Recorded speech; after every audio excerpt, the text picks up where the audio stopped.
Today is Wednesday, August 4th, 2021. Coming up on Roland Martin Unfiltered. Protesters, including Reverend Jesse Jackson Sr., as well as Black Voters Matter co-founder Cliff Albright, marched for voting rights in D.C. from the National Museum of African American History to the White House. They say, Senators, you can't go on recess until you deal with voting rights.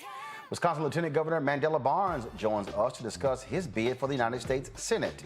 In Ohio, Nina Turner lost her bid to run against Republican Laverne Gore for Congress this fall, losing to Shontel Brown. We'll give you those details. Also, a recent survey shows that 52% of Black people surveyed say they will not get the COVID vaccine. What the hell is going on there? In New York, you'll have to show proof of a vaccine if you want to eat in a restaurant, see a performance, or go to a gym. The CDC Eviction moratorium has been extended, giving a reprieve to nearly 11 million renters across America. In South Carolina, an Orangeburg police officer has been fired for stomping on a black man's head. Remember the Missouri couple who waved a gun at Black Lives Matter protesters? Well, they've been pardoned by the state's Republican governor. Folks, it's time to bring the funk on Roland Martin Unfiltered. Let's go. He's got it. Whatever the miss, he's on it. Whatever it is, he's got the scoop, the fact, the find. And when it breaks, he's right on time and it's rolling. Best believe he's knowing. Putting it down from sports to news to politics. With entertainment just for kicks, he's rolling. It's on go, roll, y'all. It's Roland Martin, rolling with Roland now. He's funky, he's fresh, he's real, the best, you know he's Roland Martin now.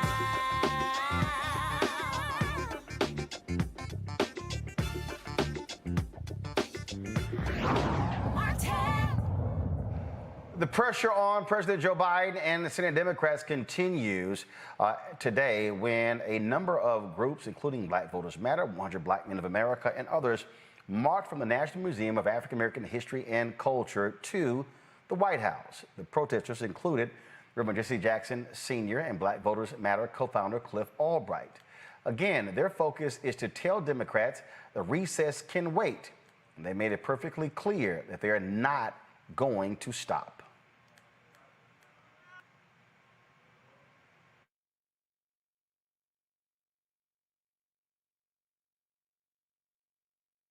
We want our voting rights now.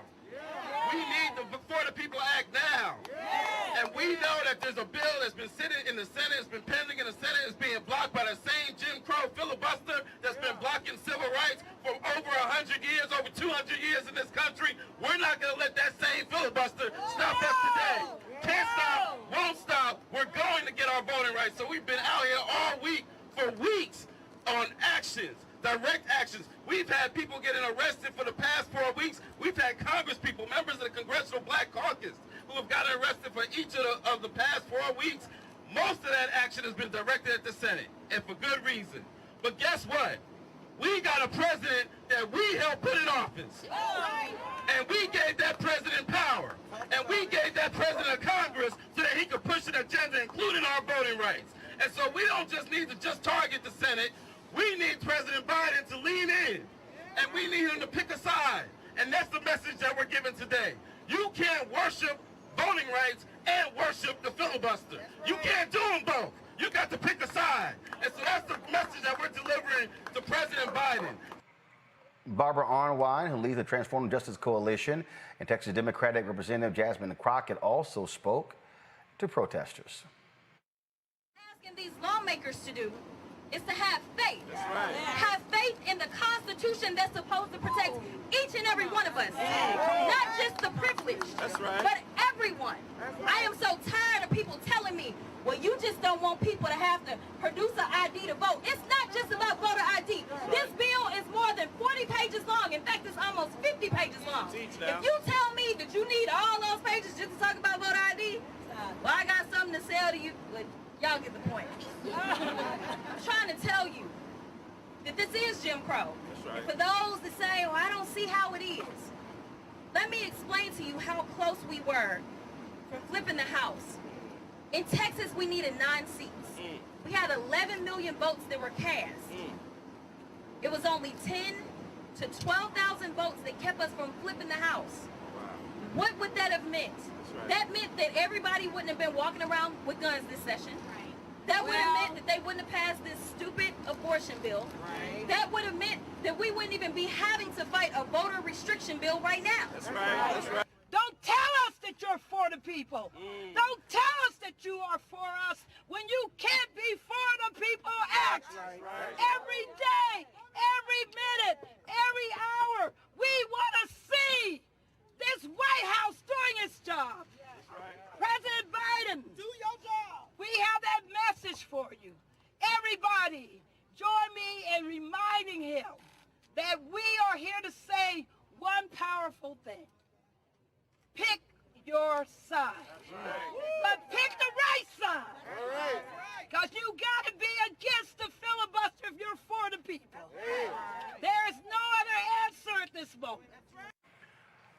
The march is a part of a month-long effort to encourage senators to take action on the voting rights bill before they leave their office for recess. Joining us now is A. Scott Bolden, former chair of the National Bar Association Political Action Committee, Robert Patillo, Executive Director for Rainbow Push Coalition Peachtree Street Project, Monique Presley, Legal Analyst and Crisis Manager. Robert, I want to start with you. You were there with us in Austin last week. This is the thing that we have constantly talked about, this consistent focus and this constant drumbeat that is needed. You're absolutely right, Roland. And let's understand what has to happen right now. When you're looking at the need for the For the People Act, for the John Lewis Voting Rights Act, this is the last backstop that we have against voter suppression nationwide. We saw the voter bill here in Georgia, which Republicans like to cast this as being a voter ID bill. Voter ID was fought 20 years ago. This is a bill about taking the power away from the Secretary of State to make decisions on elections, taking power away from the local boards of elections that are elected by the people of those jurisdictions and placing it in the hands of the state legislatures. In Texas, it's about taking the power away from the voters and giving it to any random individual to report, quote unquote, voting irregularities and giving judges the right to overturn elections. This is the most anti-democratic process which is going on currently, led by the big lie from Donald Trump that somehow, despite losing by 8 million votes, that he won, and legislatures running behind him trying to find every way to rule from a minority position. So when we're talking about these bills, what we're talking about is the future of democracy in America. Will we still strive to be a majority rule nation, or will we allow an entrenched minority to rule over us with legislation that does not reflect the will of 60 and 70% of the American people? Down in Texas with yourself and with Reverend Barber and Reverend Jackson marching, the response from the people there was amazing. Being in D.C. this week, looking at the response from the people there, the American people are on the side of action. The people who are against it are the very few Republican senators and their entrenched special interests, which understand that if you give power to the people, you will not have to fight an eviction moratorium, because that will have happened already. You will not have to fight about issues such as the right to vote and student loan reform and environmental regulations, because the power of the people will actually be executed. So right now what we're seeing is Joe Biden being at a nexus point where he has to decide, will he still continue to fight to uphold these traditions of the filibuster and other issues, or will he simply say, I'm going to whip my caucus in an LBJ-like manner and ensure that we get this through? Because guess what? If you do that, you don't have to worry about many of these things going forward, because Republicans have not won a popular vote in 17 years in this country. They represent 41 million fewer people in the Senate than Democrats do, and it will be nearly impossible for them to govern if Joe Biden does the right thing, pressure the Senate to end the filibuster on the narrow issue of voting rights, and pushes through the Voting Rights Act and the For the People Act. Today, as we said, Reverend Jesse Jackson Sr. Was there. This is what he said to protesters in front of the White House. Decide to take a stand, right? And so that's why it's so important that we have elected officials that are willing to do so. And without any further ado, I am so glad, I'm so honored, and joined by none other than Reverend Jesse Jackson, who is still in the fight, fighting for our voting rights. Good morning, everybody. Good morning. Good morning. Today we march to the White House to get the president's attention. watching in the case of Joe Biden, we have an ally, but we need to put pressure on him. Some time ago, he was talking about how he put Randolph and he believes he met with President Roosevelt. And on the agenda, he said, Roosevelt said, go out and make me do it. Create the environment where it's feasible for me to do it. Remember Joe Manchin yesterday about how Republicans take over West Virginia. You go to West Virginia and make him do it. One thing we need to do, one, the Republican scheme make difficult voting, then decertify. That's what Arizona was all about. It's going to be difficult to vote, and they're going to decertify votes. So say in the scheme, make voting difficult, and decertify votes.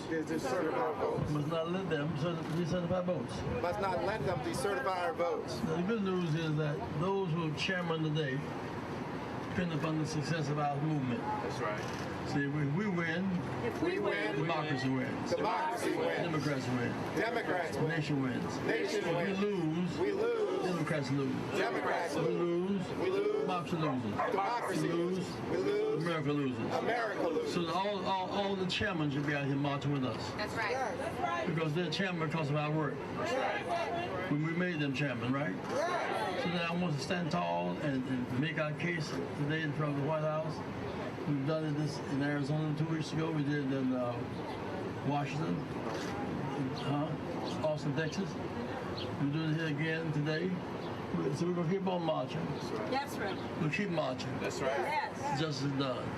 Yes. Well, the power of one person. Not about Cora Bush was Yes. tremendous work. Yes. Zero. When Dr. King spoke in Washington in 1963, one black official wrote the whole South. One black official in the whole South. So one black official One black in official the whole South. in the whole South. They have mayors in Birmingham and Selma and Montgomery and Dallas and Houston, all that. One.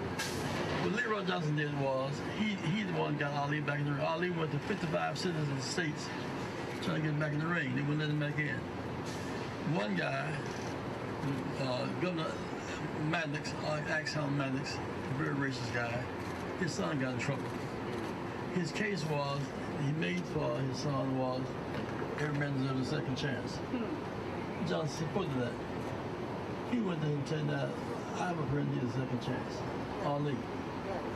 Man said, I'm for it, but I think the right way would be the family meet me up. He said, well, you take a principal position. Man took it in the right way he came at him. So he backed away from his position. When Sanders came in and joined with the lawsuit, he got Ali back in. Then they wouldn't let him do his health care, his practice to qualify. The Morehouse gave him a stage to do the training. So one man, one person, can make a difference. Make a difference. One Rosa Parks, One Rosa Parks. sat in. One Rosa Parks, One Rosa Parks. sat in. Nation stood up. Nation stood up. Tory Brooks Tory Bush stood up. stood up. Now, Now, 11 million people. 11 million people. These million families have a place to stay. Have a place to Say I am I am somebody. somebody. Look at me, I am somebody. Somebody. Respect me. Respect me. Protect me. Protect me. Never neglect me. Never neglect I am me. God's child. God's Stop child. the violence. Stop the violence. Save the children. Save the Stop the children. violence. Stop the Save the violence. children. Save the I will children. vote. Your vote. I can vote. I can I vote. must vote. I will vote. I will I vote. can vote. I can must vote. vote. My citizenship My is at citizenship stake. is at Here's stake. how those kids coming back today from Japan, sitting on the stand getting the gold medals and all that, come back to a nation that does not want their parents to vote. Well, This year we must focus on college residency. College residency. College residency. Residency. If you're from University of Maryland, for example, and you're from, say, New York, you have the right to vote where you live. Students have the right to vote where they attend school. Some of these districts are headed by right-wingers who represent colleges, don't represent students' interests. So every student Every has student the right to register right to register where they attend school. where they attend school. Key in our strategy must be say, student Student registration registration on campus. on campus. Registration Registration on campus. on campus. Do it all. Keep hope alive. Keep hope alive. Keep hope Keep hope alive. alive. Keep hope. Keep hope Alive. alive. Love you. Keep hope alive. Keep hope alive. Love you guys. Love you. Love you. Love you. Y'all give it up for Reverend Jesse Jackson. Hey, Scott Bolden, we have talked about this repeatedly, and what you're seeing, again, not just Black Voters Matter, but we saw, of course, we were out there on Monday with Reverend Dr. William Barber. Tonight, you're going to have Until Freedom. They're going to be having a vigil at the Capitol. Again, they're going to have another event taking place on Friday. What you're seeing is just this consistent drumbeat of pressure, and I'm gonna keep saying it till I see it.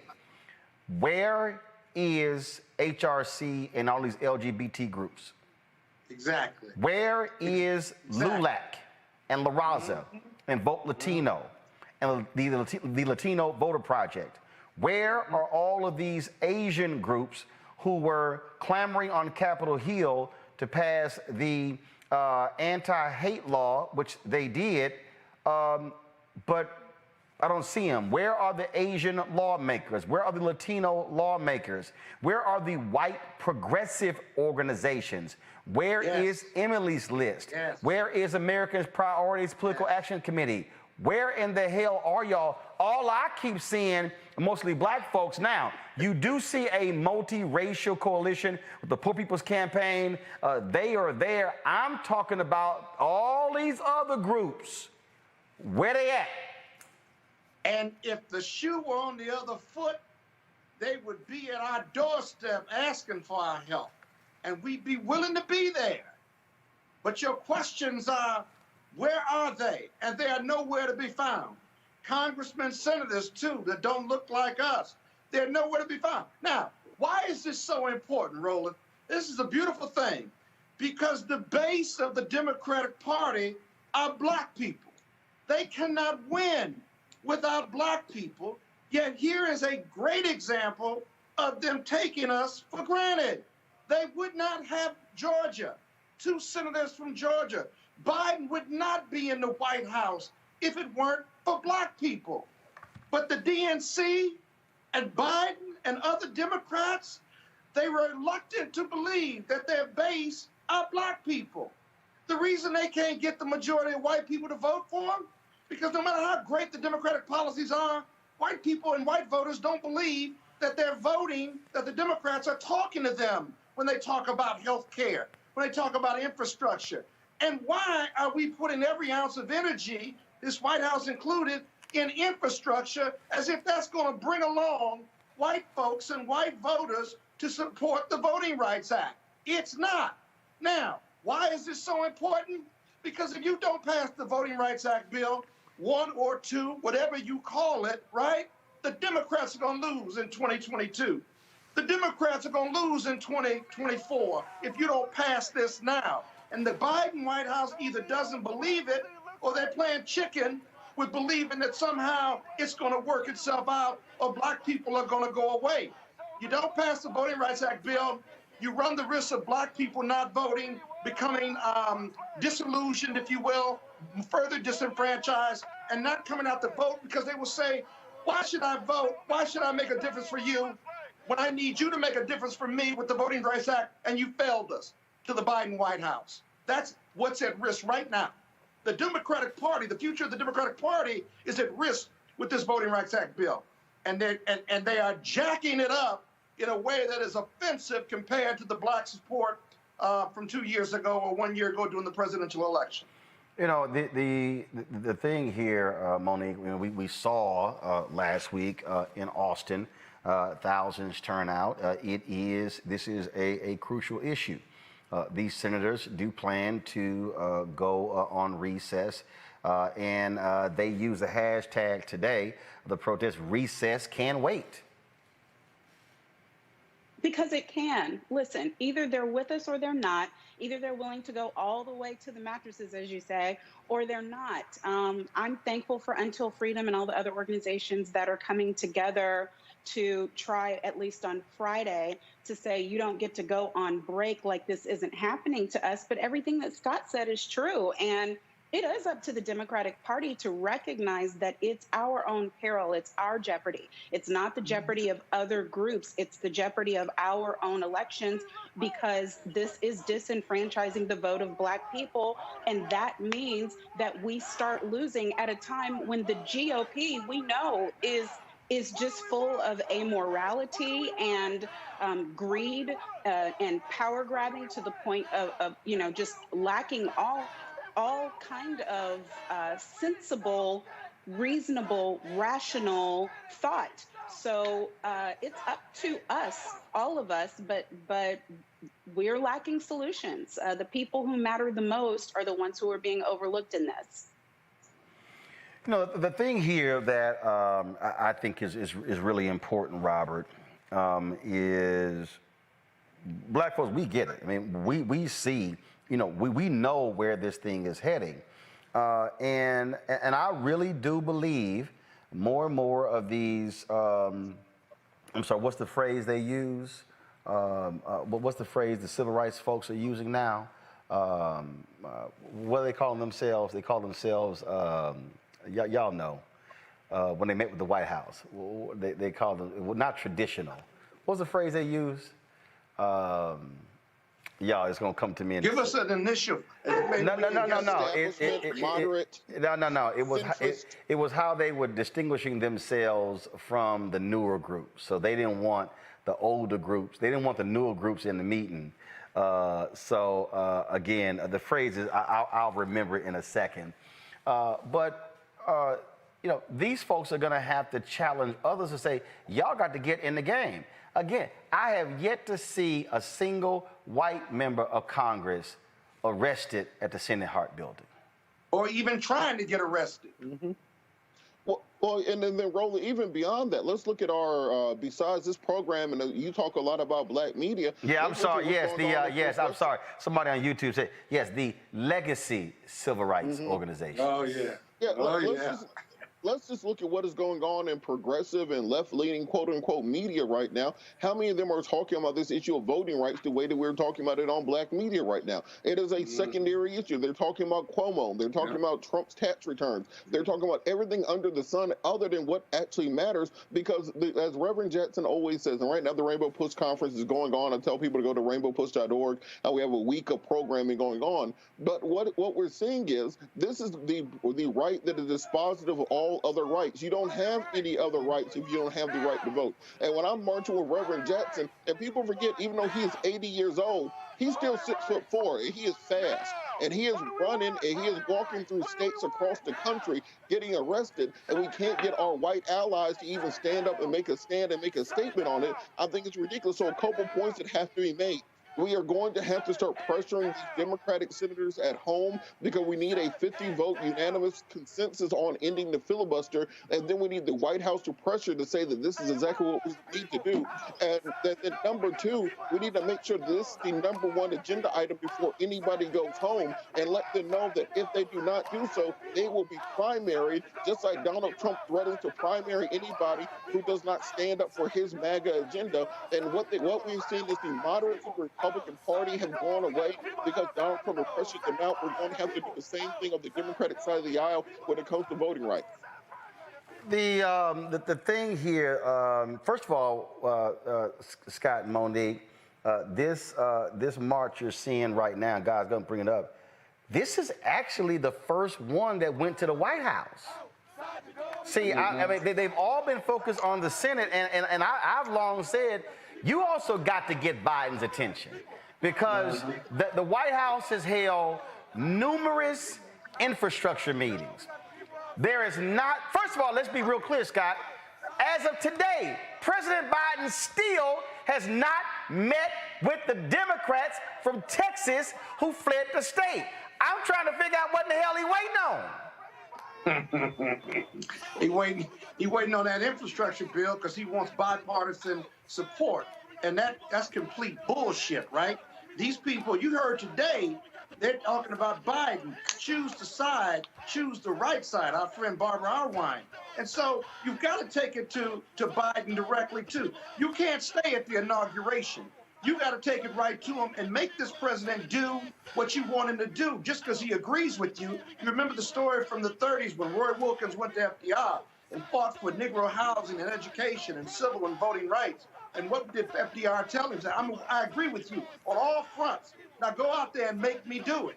This march and other marches are about making Biden do what he wants you, what he's supposed to do, not simply because he says he supports it. We can't give him a pass. We put him in the White House. We may have saved the Democratic Party by Clyburn's endorsement in the South Carolina primary, but what did we get for it? We're still counting what did we get for it, right? This is the most important issue for the Democratic Party, not just black Dems, right? When you talk about white people, you're talking about white people getting out there supporting this because the very survival of the Democratic Party is at issue. Big problem. No, they don't believe it. Because if you don't fight for Voting Rights Act, you don't go get arrested, and you don't get rid of the filibuster on this, then you don't believe, or you believe you can win Democratic seats, federal, state, and local, without the black vote. And again, you run the risk of black people not voting because you're making them indifferent. You're driving a narrative that, listen, I voted in huge numbers, put you in the White House. What did I get for it? You wouldn't even fight for my voting rights when you saw me under attack in 40 states, in 30 bills being passed, in 400 being introduced around this country, and you would not even stand up for me. Why should I stand up for you in 2022 and 2024? This is real. This is what's at stake. I don't think the White House believes it. I don't think Schumer or Pelosi believe it yet, because I don't see them in those protests making voting rights a #1 priority. Everything else is a priority, but voting rights, and the picture of voting rights in these protests are only black people. And that's a huge disappointment. That's got to change. But Scott, it sounds like you're saying the president is all powerful. It sounds like if he picks this side, then the filibuster already automatically disappears. And you know that doesn't happen. No, I agree with you there. But what my argument is, he can do more. He can manifest doing more, and he can twist those arms. He can do whatever level of power he has, internally, externally, and he has to manifest his realization that black people matter, that black voters matter, and that there is no future to the Democratic Party without the black vote. Because white voters aren't coming back because they don't think the Democrats are talking to them, despite how much health care and education and all the other platforms of the Democratic Party are. White people don't believe the Dems are talking to them. They believe they're talking to black and brown people. So they're not coming back. No matter how much we think we want this bipartisan peace or we can get the union workers back, you got to go with who brought you to the dance. And black people have brought the Democratic Party to the dance every time we've won the White House. With Barack, with Clinton, and with Biden and others in the Senate and the House. And they don't need to be reminded of the power of the black vote. They just need to stop taking it for granted.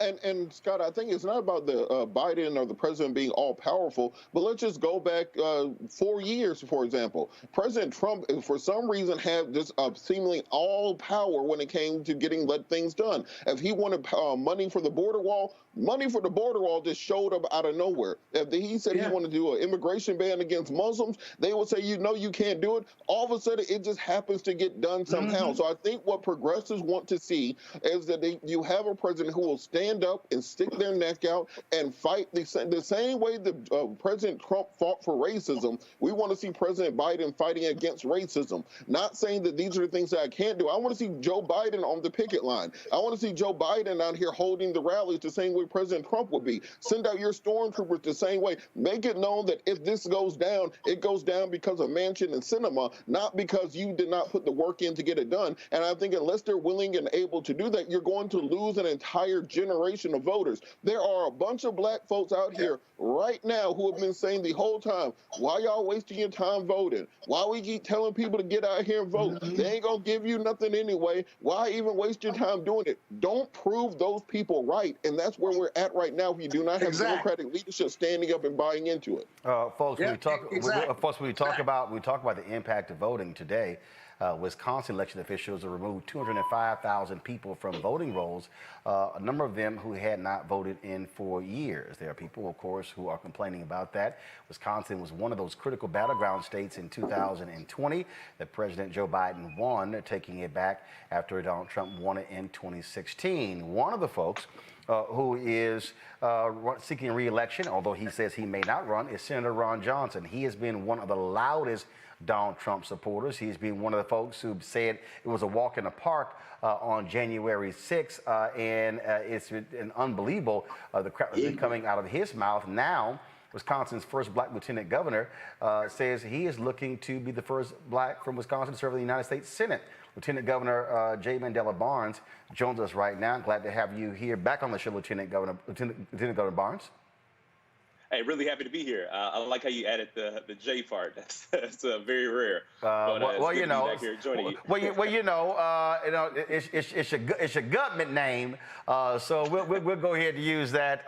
So I gotta ask you this here. I mean, anybody who has followed the last as watched, folks, before Trump, Ron Johnson was a conservative, but he wasn't a crazy, out of his mind conservative.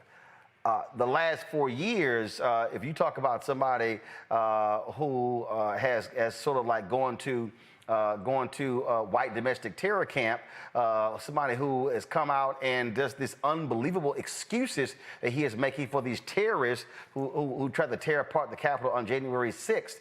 Listen to his comments about the vaccine. I mean, this is someone, are y'all in Wisconsin saying, who the hell is this dude? Well, he's certainly someone who's failed at all levels. And as you mentioned, people didn't really recognize what he stood for all these other times, the past 2 election cycles. I think that he's really revealed himself in the absence of Donald Trump. It feels as if he's attempting to fill in the gap, to take over where there is a Donald Trump void. And I mean, whatever the case may be, it's not working for people in the state of Wisconsin. People continue to struggle, continue to face issue after issue. And we're talking about a person who makes it worse. We were, all over the place with vaccine outreach, making sure that we did everything we possibly could to stamp out the virus, to respond to the pandemic. But people like him make our jobs that much harder. He makes the reality of a healthy state, of a healthy country, that much more difficult. In many ways, it almost feels impossible when you have people like him who are in the highest offices that peddle these conspiracies, that do the coddling of insurrectionists. And folks have had enough. People are ready for a different chapter in the state of Wisconsin. Obviously, in Wisconsin, you've had these battle over the years. You had previous Governor Scott Walker, who battled unions there. You had recall elections. You had all kinds of different things happening in that state. You've had a battle when it comes to the Supreme Court. You had Republicans who were running, who lost last year as well. I mean, so Wisconsin has really become one of those states that is sort of just going back and forth, back and forth. How are you going to really put together a strong plan of action to get through a Democratic primary and come away victorious in a general election when you have a Republican legislature that is doing all of its can of stripping power away from Democrats who are elected statewide? Yeah, well, this is the definition of a... Looks like we froze. We have him back. So we definitely want to hear what he has to say about that. And so we have some issues there. I'm going to go pull in my panel here. We're going to try to get Lieutenant Governor Barnes back. Monique, we are seeing candidates who are running all across the country. One of the points that we've had people on my show say, if Democrats want to, if you want to win, you got to run. And you can't, and you got to run folks everywhere. And so we're seeing Charles Booker going after Rand Paul in Kentucky. We're seeing Congresswoman Val Demings going after Marco Rubio there in Florida. You're seeing Mandela Barnes in Wisconsin. All these African Americans. You're seeing Erica Smith and former Supreme Court Justice Sherry Beasley in North Carolina. Going after the seat that Richard Burr is leaving. You have the brother who is in the state legislature in Pennsylvania, Kenyatta, who is running for that Democratic nomination for United States Senate there in Pennsylvania. That's what we are seeing. Yeah, I mean, and we see these African Americans, we see Black folks running, but the money behind them is not all Black. So we got to understand it's important that there is a coalition, just as we were talking about with voting. It's important that there be a coalition, and where are the allies? But especially in these money matters, because Black folks just could be putting up their own candidates in solidarity, but we aren't, not when it comes to putting our money where our mouth is. So we need the support. These candidates are getting up there, and it is costly and expensive for them to do so. And we have more candidates who would be willing to do this, but it takes a lot of ground game and support and a lot of air game and support and everything in between for that to happen. Obviously, it takes money, it takes resources, Robert. But what we are seeing, a lot of people are, again, saying, "Hey, oh my goodness, Democrats, look, you're destined to lose in 2022." No, not if you actually organize, mobilize, and actually have a message that resonates with the people. And look, I think it's always a ridiculous argument when they say you're destined to lose several years out from an election. I remember in 1992, everyone told Reverend Jackson, who we were talking about earlier, not to run in 92 because George H.W. Bush was a war-winning president running for re-election, and nobody was going to beat him. Nobody saw Ross Perot coming over the horizon to split the vote that allowed Bill Clinton to win. There is no guaranteed in politics, and what we need to stop doing is telling people what elections can and cannot be won. If you get out there, communicate with the people, raise the money needed, and run the ground game necessary, you can win any election. Nobody saw Warnock winning this election versus a billionaire like Kelly Loeffler. Nobody saw John Ossoff winning against a billionaire like David Perdue, for example. So we need to start getting behind candidates who actually represent the needs of the American people, who believe in the progress that needs to be made, and motivate the next generation of voters behind issues that need to get done. Because what we are seeing is massive disenchantment with the American electoral system because nobody believes anything can be done. We have to re-inspire, reinvigorate, and repower the voters of America to know that our system can work and can win, and that do not let those January 6 people make you believe that that is the true America. You are the real America. Scott, again, we're still working on trying to get Lieutenant Governor Mandela Barnes back, but this whole notion of if you guarantee not to win if you don't run, and what we saw and what we have seen, especially in those 8 years of Obama, you had a bunch of Democrats who were scared. Oh, there's no way we're going to win. Yes, you're guaranteed not to win if you don't run, and so you got to put up candidates that people may be willing to vote for. That happened in Texas. I mean, Texas Democrats for a long time just gave up running statewide. And then Republicans solidified their power.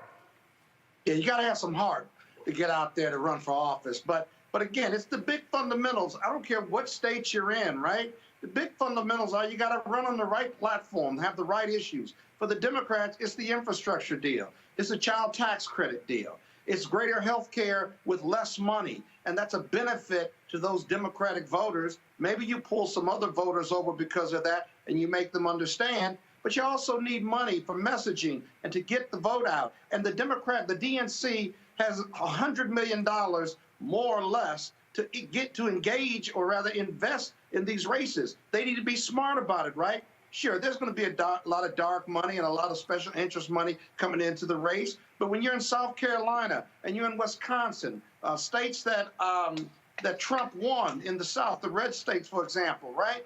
You've got to put the money behind you or behind these candidates, pick the right candidates in order to compete. Because if you don't run, you know you're not going to win. But if you do run and you run a smart race, I think everybody's got a chance. But the money's got to be there, and the DNC is in a great position to do that. They just have to be smart about it and not pull money out of jurisdictions or races that they don't think they're going to win. You invest more if you got a great candidate and you got a great opportunity. And how you define that shouldn't be made by somebody who's not based or doesn't know anything about that jurisdiction or that race. We have Lieutenant Governor Mandela Barnes back, and you were about to make a point before we lost you. Yeah, I was about to make a point, and I appreciate you having me back twice in one day. But the reality is Ron Johnson's the last Republican elected to statewide partisan office here in Wisconsin. And with that being said, Wisconsin is a battleground state. We're the definition of it. But when we run hard, and as the previous guest mentioned, when you have compelling candidates with compelling narratives and also willing to be bold and take on the tough issues and the tough challenges, we find ourselves in a much better place in Wisconsin. And we don't have to have these narrow margins of victory. We don't have to sit up till 2 a.m. Waiting on election results to come in. I think that we can expand our presence with the electorate in urban areas and suburban areas and rural parts of Wisconsin. Now, winning this primary, as people have noted, it is a very crowded primary, and so many people are running because Ron Johnson is vulnerable because of the things that he's been doing, the things that he's been saying. Coming out of this primary, I'm fortunate to come into this race as the most experienced candidate, as the most qualified candidate. And that experience and those qualifications come from the conversations I've had with people all over the state, in all 72 counties. I'm born and raised in the city of Milwaukee, but I have not been shy about venturing out to other places to have conversations with people whose way of life and whose background is much different than my own. And I think that when we begin that process of just talking to folks, you learn that the issues are the same. And there are a bunch of people that are going to try to divide us with these urban-rural narrative. The fact is inequality is persistent in Wisconsin as it is all across this country. The forces that keep urban communities down are the same forces that are keeping rural communities down, and we have to address it in a unified way. You obviously had to deal with issues there in Wisconsin, in Kenosha, with shooting there. You had the results of that, where you have a white supremacist who's going on trial for fatally shooting a couple of folks there. You're dealing with dairy farmers who have been grossly impacted by Donald Trump's policies, dealing with the trade war. And so what is the economic message that you are going to establish to unite folks in Wisconsin? Yeah, I'm glad you mentioned that economic message, because as we've gone through the last year and a half or so of this pandemic, we've seen levels of inequality continue to balloon. We've seen the most wealthy people in our society continue to get richer and richer, while Wisconsin is a state that still sits at the federal minimum wage level of $7.25. Nobody can survive off that. And as we see the case with the eviction moratorium that almost expired, I mean, you got to imagine, we're talking about folks who have to spend their entire check just to stay afloat, just to stay alive. And when you're put in these dire economic circumstances, and mind you, there are folks in Milwaukee who still haven't recovered from the recession in 2008, and then we're dealt another blow with the pandemic. Many people don't have jobs to return to. And you mentioned dairy farmers. We are in a dairy crisis still, and that's because of Donald Trump's tariffs and trade policies. And then there's also low price of milk, and there's also the issue of consolidation, where these large corporate farms are coming in, taking over, and taking over family farms and destroying communities in the process. So with that being said, when we talk about a need to embrace a new fair immigration system so that our rural communities can be able to thrive and prosper, we'll have better opportunities for everybody. When we raise the minimum wage at a bare minimum, we'll have better opportunities for everyone, especially in the cities. And then on top of that, it's important for us to embrace the technology that exists. We can see where the economy is growing in so many other places, and that's where people have embraced green technology. Now, Wisconsin has a strong manufacturing background. My grandfather moved to Milwaukee after serving in World War II. He moved from Louisiana, and he worked at a factory for over 30 years, retired comfortably. My father also worked on an assembly line. And Wisconsin, and the city of Milwaukee in particular, southeastern Wisconsin, has been known for that, although the rest of the state as well. We can get back to our manufacturing roots, the solar panels, the windmills. It's not just about the installation. It is, of course, about the green energy, but it's also about the job opportunities that exist in manufacturing that can come back to a state like Wisconsin. Questions from each one of our panelists. For Lieutenant Governor Mandela Barnes, I will start with you, Robert Patillo. Lieutenant Governor Barnes, I'd like to thank you for your service, your efforts at helping to flip the Senate. But can we agree that if Trae Young did not step on that official's foot, the Hawks would have beat the Bucks? Sir, I cannot agree, because let me tell you, the Hawks played better without Trae Young. after that injury. When he came back is when it all fell apart. I was worried until Trae Young came back, and I was like, okay. Look, I'm glad y'all won. I just want to make it clear that official's foot is why y'all got that championship. We'll be back next year. But I think it's important. But on a serious note, why do you think it's so important for younger progressive candidates like yourself to challenge these people? Because we saw back in when Obama ran for Senate, for example, the first time, nobody gave him a chance at winning, but then he won, and we saw what that led to. Why is it so important to take those chances? Well, it's important to explore different perspectives. Mine is one that's not really that doesn't really exist in the U.S. Senate. As a young black man who was born in the city of Milwaukee, graduate of our Milwaukee public school system, the things that I've seen for better or for worse, unfortunately, just isn't reflected in that decision-making body. The decision-making body that is tasked with, guiding the direction of the lives of so many people. With that missing perspective, it's no surprise that we always lose out. It's no surprise that marginalized communities, people of color, lower income folks, younger people always get the short end of the stick, because who's going to go out there and share that perspective and talk about what life is really like and say, well, no, I actually know this for a fact. I didn't read this in some white paper. I didn't read this in some scholarly article. I know this to be true because I lived it. Unfortunately, I lost friends to gun violence. I have friends that lost the criminal justice system, friends who are currently behind bars, and, friends who I've lost to addiction as well. So many other, myriad issues that is just almost commonplace for people growing up in a city like Milwaukee. Monique? First, how do we give? And second, how else do we help? Absolutely. I thought you never asked. Please go to MandelaBarnes.com. You can sign up to join us. You can sign up and donate. We need all the help we can possibly get. People like Ron Johnson with their unlimited wealth are going to try to do whatever it takes to take this election. But we are a real people-powered grassroots operation, and it is an operation that is going to be representative of the whole, especially bringing those experiences of people who have always had it the worst in our society. Scott? Yeah, Lieutenant Governor Scott Bolden here. How do you build a coalition in Wisconsin to win? Who's in that coalition? And how much will race play a factor in this Senate race? Yeah, you build that coalition by showing up. And like I said, the issues that are present in Milwaukee are the same issues that are present in a Hudson, the same issues that are present in a Platteville.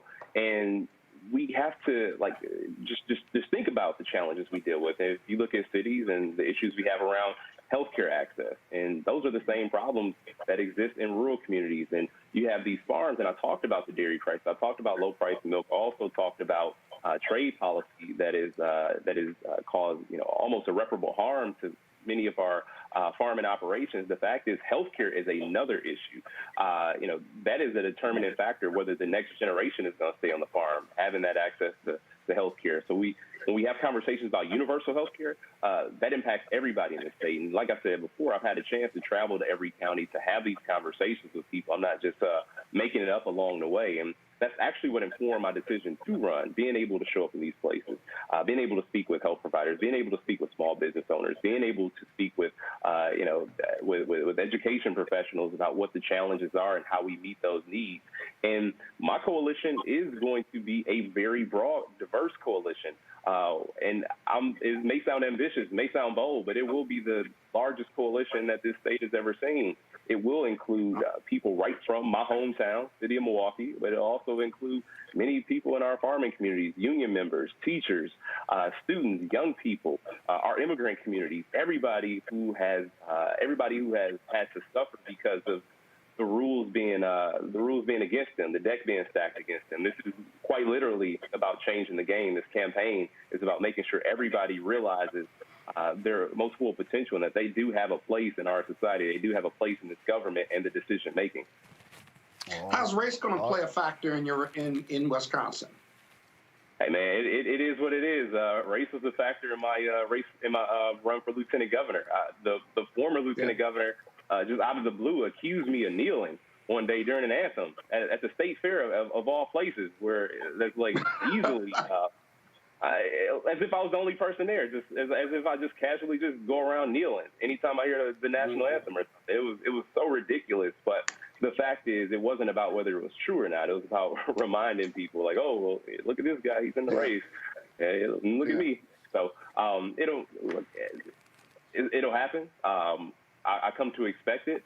Ron Johnson has already said that, when he, with the January 6th attack, he said that if it was Antifa or Black Lives Matter, he may have been afraid. So we know where he stands on issues of race, and we know where many people who have supported him and who have enabled him, where they stand as well. But I'm not going to worry myself too much with that. Wisconsin is a state that's 6.5% Black, and I've been able to navigate this place. Will continue to be able to do so, and I've only been able to do that because I show up as who I am, and that's all I can do. All right then, Lieutenant Governor Mandela Barnes, we appreciate it. Thanks a lot. Hey, thank you. All right, folks, let's go to Ohio. The votes are in, and Chantel Brown is the Democratic nominee for the Ohio 11th Congressional District. She beat Progressive Nina Turner with 51% of the vote. Also, 11 other candidates were vying for the vacant House seat. Again, Brown got 50.2%. Nina Turner got 44.5%. Turner, a former state senator, conceded last night in Cleveland, surrounded by her supporters. You will be hearing from us soon. We are going to do great things together, and I've always said that throughout this campaign. We are going to continue to do great things together. And all of you are on that list of helping us do this. We are going to continue to travel all over this country to ensure that progressives are not left alone when evil lurks. Hello, somebody. We're going to make sure. So I want you to continue to celebrate with your eyes towards the high prize and to the high mark. Because until justice rings for all, justice rings for none. And we are going to continue to push, and I do believe that the everyday people of this nation, that the sleeping giants are going to continue to be awakened, and we are going to be the ones to wake them up. Ain't no stopping us now. God bless you all.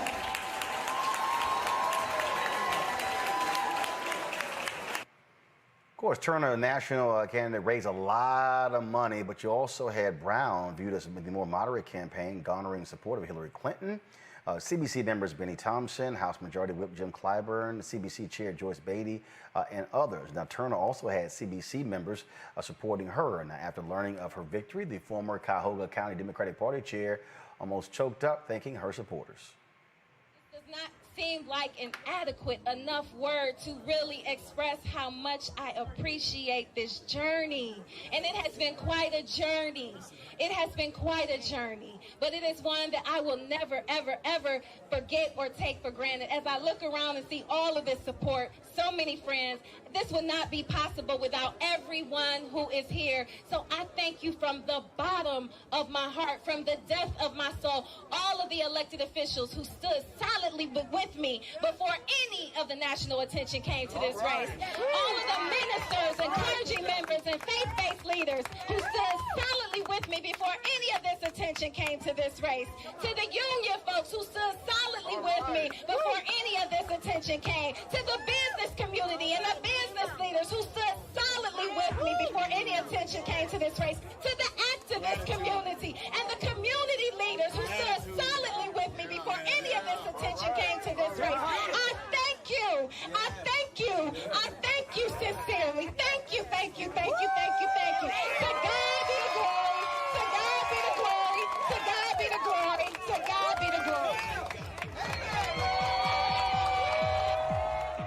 Brown moves on to face top Republican Laverne Gore in the November 2nd general election. This is a heavily Democratic district, so essentially, Chantel Brown is going to be the next member of Congress. This right here was an interesting race in that you had Nina Turner, a huge Bernie Sanders supporter, top surrogate, raised a lot of money, more than $4 million, but then Brown raised half of that. But you had outside groups who funneled a lot of money into this race supporting Chantel Brown. You had ads that were going up that were going after Nina Turner, but then of course you had Nina Turner hitting Brown with ads saying that she was corrupt. I was reading a piece from Jason Johnson earlier, who lived in Northeast Ohio for about a decade, and what he said in his piece, Monique, was that this was one of those races where Nina Turner had every particular advantage, but that a big mistake that she made was making this going national in this race and not keeping it local. Absolutely. And the only thing I was going to say while I was listening, when I watched it come across the screen when it happened, and when I was listening to Nina just now, is they say all elections are local, but golly, local elections really are local. And so I don't care how many people are following you on Twitter. I don't care how many ads you have wherever you have them. And God bless that she had the funding to be able to do that.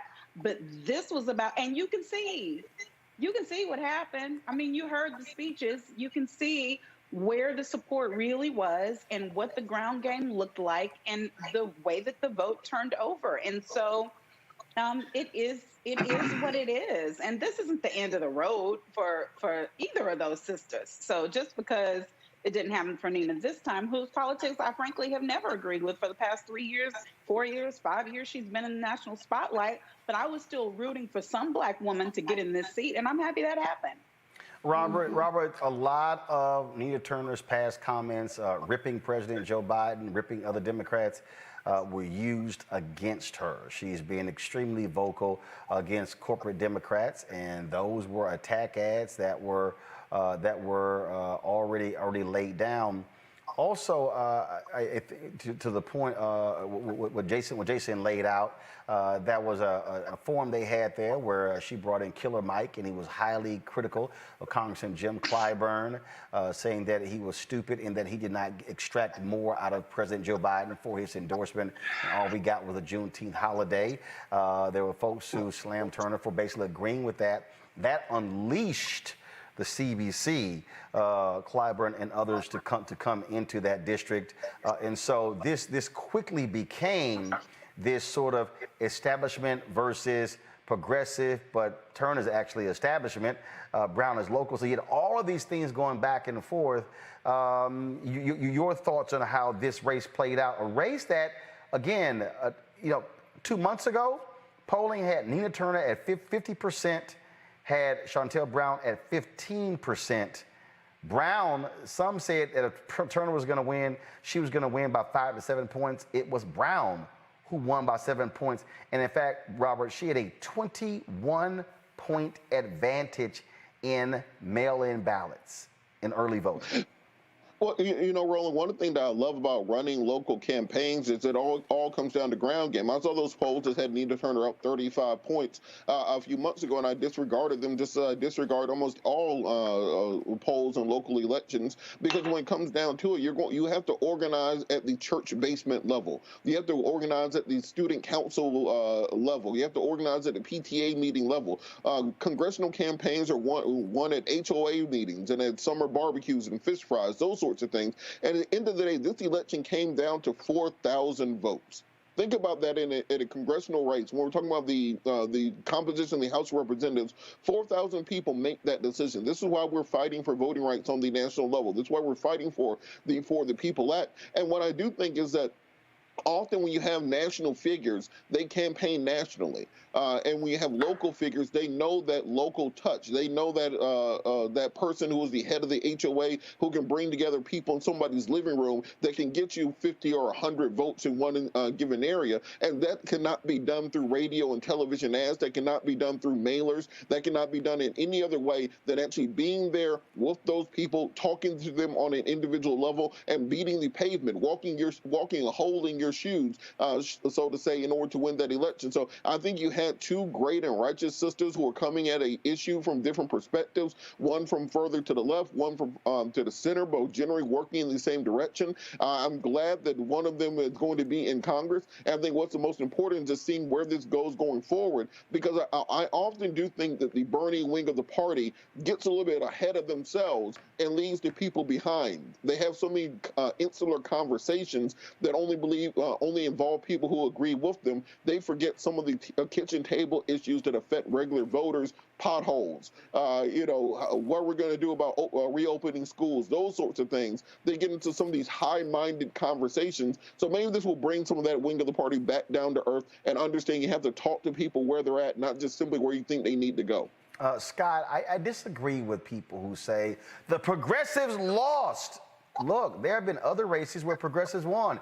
We just saw a woman who calls herself a socialist Democrat won the Democratic primary in Buffalo. So I think that's lazy. I think bottom line is to analyze a race, you got to analyze the two people running. You got to analyze the message, and you got to analyze, frankly, how you hit the pavement to get your people out. My point again, Brown had a 21-point advantage in early voting. You can't give somebody a 21-point head start and expect to win. Yeah, that's true. And there had to be a breakdown there. But let's be real honest. Shontel Brown needed the national support more than Nina needed the national support. And the CBC, the White House, others, Hillary Clinton, all came in to support her. One second. The White House did not. But go ahead. Well, the White House certainly perceived was to support her, but the president congratulated her. I mean, how many times does the president do that? But let me just say this. She was down by 10 points or more 2 months ago, right? She didn't have enough money to get on TV, to get her message out. And eventually she had a Go TV ground game. Obviously, the other candidate had AOC come in, had Bernie Sanders come in, had all the organizing on the ground there was. But Shontel Brown needed that CBC and other support in order to compete. I mean, it was a 21-point turnaround, and then they also had the money and the consultants to be able to use her statements against Biden and the Democrats against her. Without that money from, I think there was a Jewish PAC, and there was the CBC PAC, and there were a few other organizations that pumped in what her opponent called dark money, but it was special interest money. And I got to tell you, that money and those ads really turned it around, in my opinion, because without that, Nina was well ahead of Shontel Brown. And so I don't like seeing two black women pitted against one another, let alone let alone Democratic groups supporting one over the other. But it is what it is. That 21-point difference in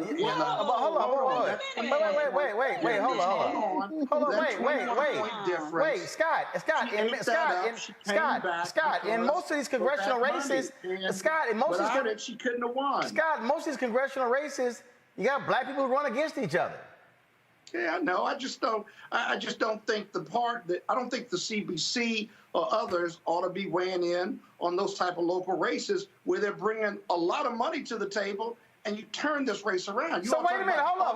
Okay, so wait a minute. Do your local races. Well, wait a minute, hold up. Well, how about the race when? Wait, hold up. But wait, here's the deal though. First of all, why should the CBC stay out of a race? Because it's an open race. First of all, it wasn't like they were running an incumbent. But you see, they jumped in those New York races, and the progressives won. And they're free to do it. Don't get me wrong. No, wait a minute. Hold on. The CBC PAC. But wait a minute, Scott. The CBC PAC endorsed a white candidate who was the Democratic incumbent when Ayanna Pressley ran. And guess what? Pressley won. Okay, now she's in the CBC. And? But I disagree with that CBC endorsement for the white candidate, and Pressley won. You're right. Listen, everybody's okay. All right. So here's my question. All right, Scott. So who the hell should the CBC endorse then? It was 20% down. But Scott, who? And they did. Scott, listen, Scott. Nina had endorsements of some CBC members. She did not get the endorsement of the CDC PAC, but she actually had Ayanna Pressley. She had CBC members who endorsed her. Yeah, but they're not. Their last name's not Clyburn either. Okay. So now I'm confused. So hold on, Scott. So Scott, hold up. So you said she should get CBC endorsement. She got some CBC members who endorsed her. You're saying she didn't get the right ones. Well, what I'm saying is that brought a lot of national money. She couldn't have won that race without national money. You getting hung up on the CBC and Clyburn. Listen, no, you did. They want a divorce. I'm not against that, if you will. Nor should Nina. Scott, Nina raised national money. It made a difference. Scott, Nina raised national money, and. Well, that was different national money, though. Okay, all right. Oh my God. Okay, now I'm confused. National money, but different national money. Man, let me go on to this next story. I don't know what. I don't know. Really. All right. Yeah. Without that dark money, Shontel Brown could not have won that race. That's all I'm saying. And you know I'm right about that. Let's move on. You actually Black women are going to be against each other in these races because there's more than one black woman at a time who's exceedingly qualified for the jobs. Yeah, I got you. I don't disagree with that. It's just I don't know. You know. We know you don't know. Yeah, we agree. We agree on that one. We agree on that one. The new variant of COVID-19, Delta, has been accounted for at least 93% of all cases reported since last month. All right, y'all. In some parts of the country with low vaccination rates, the percentages are higher in the Black, Indigenous, people of color community. Some barriers contribute to lower vaccination rates. Now, health experts have described this latest stage of COVID-19 as the pandemic of the unvaccinated. Now, according to the latest HIT strategy survey, a Black people survey, only 48% say they will get vaccinated, while 52% say they will not. Black and Latino Americans are the groups most at risk for the coronavirus and are the least vaccinated compared to their white counterparts. How will the reimposed mask mandate and required proof of vaccination stop the spread of the Delta variant? Well, joining us now is Terrence Woodbury. He is the founding partner of HIT Strategies. Terrence, glad to have you back on Roland Martin Unfiltered. So 52% of Black folks surveyed say they're not going to take the vaccine. But what's happening right now, Terrence, is you're seeing an increasing number of companies that are saying, your ass ain't vaccinated, you can't come into the office. You can't keep working. Yeah, that's exactly right, Roland. You know, people of color face real and perceived barriers to this vaccine that we have to get serious about overcoming. We've been categorizing or characterizing this vaccine rollout as the largest product launch in the world's history. We are introducing a product that did not exist this time last year, and we need the entire world to adopt it. More importantly, we need the most marginalized communities, the most cynical communities, the communities that do not trust healthcare systems and governments, the communities that are the most at risk. We need those communities to adopt it. And right now they are facing real and perceived barriers, information barriers, access barriers that we have to start getting very serious about overcoming if we're going to course correct this thing before it gets too late in the fall. But what does that actually mean? Because part of the problem is you've had these agencies that got all this money and they basically gave it to, let's be clear, white media, Black targeted media, and just threw it all around. Wasn't targeted, wasn't focused, wasn't very clear, and frankly, a whole lot went to waste. And now they're trying to figure out, what's plan B? And I can tell you, as a Black-owned media outlet who put a proposal in, folks did not respond to it. I know other Black media didn't get jack, and now all of a sudden, a survey like this, well, this is what happens when you don't properly fund the media outlets that know how to communicate to Black people. That's exactly right. You know, it's the same thing we talked about, you and I talked about last year, Roland. We were going through some of the barriers to voting during the pandemic. When we had to convince people of color that they can trust the vote-by-mail system, the same barriers of information, barriers of a system that they had never used before, barriers of trusting that they would not be harmed in an unfamiliar process. We're facing the exact same barriers, and the way that Democratic Party and other politicians had to engage with trusted messengers like you. We have to use the same tactics to overcome some of the information and trust barriers here. Look, people of color have real cynicism towards systems. When I sit in focus groups and I ask them, why don't you trust this vaccine? Is it the production? Is it the doctors? Look, they're talking about historic injustice. They're talking about Tuskegee. They're talking about Henrietta Lacks. They don't know what's in this syringe. And frankly, seeing someone like Barack Obama or someone like LeBron James get the vaccine does not inspire trust in them. Not because they don't trust Barack Obama and LeBron James, but because they don't trust the system and they think that LeBron and Barack are getting a different syringe than they are. Well, first of all, LeBron actually has not publicly discussed whether he even got the vaccine. I mean, he's been on my list of trusted validators and messengers of people that they would trust. And when I asked them, sports figures like LeBron or entertainment figures like Ellen DeGeneres or Oprah or political figures like Barack and Michelle, they say, look, they're getting a different syringe than I am. And that's just how cynical folks are. And this is a valid and real cynicism.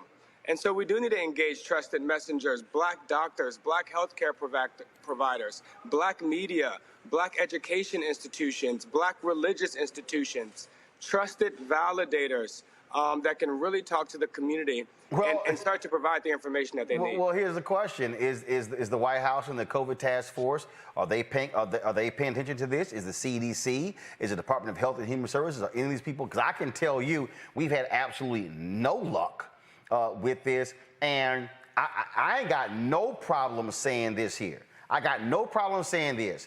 There is no other black-owned media outlet that has done more segments and that has put on more black doctors and scientists discussing COVID than Roland Martin Unfiltered. We have had more of them. Matter of fact, while I'm doing that, y'all let Keenan know. I want to see that. I want to play that spot next and we haven't even updated it of all the different names. So it's probably about 5 minutes. Y'all get that ready. And so we probably had more than 100 segments. And so we've had North Carolina A&T doctors, Meharry doctors, doctors from, black doctors from all across the spectrum, because we knew how this was actually affecting us. And and you're absolutely right. That there's a reason I ain't put black celebrities on discussing COVID. That's right. I ain't trying to hear from nobody black who bounces a basketball or who sings or who tell jokes discussing COVID.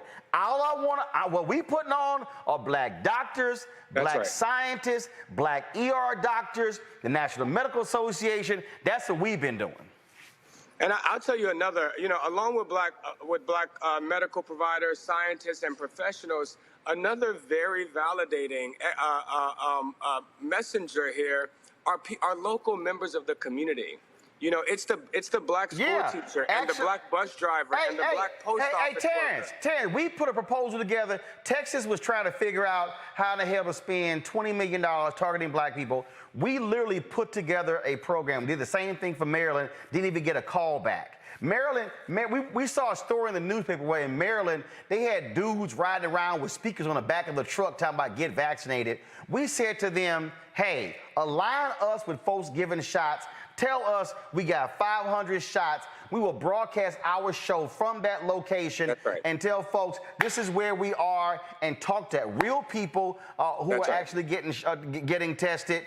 Didn't even get a call back. Then they wondering why folks ain't getting tested. We said we literally put the plan together and said we will take Roland Martin Unfiltered to rural black America. That's right. We will take the show on the road and talk to the scientists and talk to the people.